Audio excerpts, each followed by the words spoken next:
Mga kapuso, isang linggo na lang bago ang opisyal na pagbubukas ng NCAA Season 101. At bukod sa bagong format ng mga laro, inaabangan din ang mga nagbabalik at ang mga bagong courtside reporter ng liga. Saksi si Katrina Son. All set na ang lahat para sa NCAA Season 101 na magsisimula sa October 1. Sa media launch, ibinida ng NCAA Management Committee members ang bago format para sa games. Dati kasi pagka sa elimination, naka 10 to 12 weeks, alam na eh. Hindi pa tapos, alam na kung sino yung papasok sa Final Four. So itong bagong format, ang hirap i-determine. It would really be consistency over complacency. So I hope that all the teams are really preparing for all the games because every game would count. Dapat din daw abangan ang pag-officiate sa mga games ngayong season.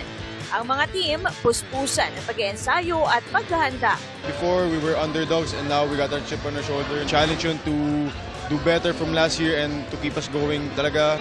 Kasabay ng opening ng NCAA Senior Basketball ang pagsisimula rin ng Juniors Basketball. It's a challenge for us to prepare and we need to really mas maging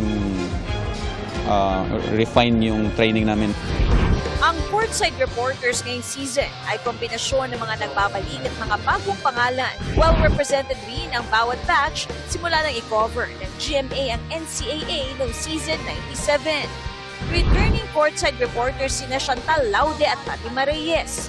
Patuloy ang NCAA journey ni Fidel Agua, Lysel Galpo at Christine San Agustin.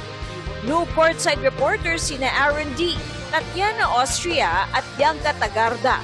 Para sa GMA Integrated News, Katrina Son, ang inyong saksi.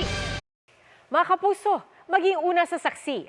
Mag-subscribe sa GMA Integrated News sa YouTube para sa iba't ibang balita.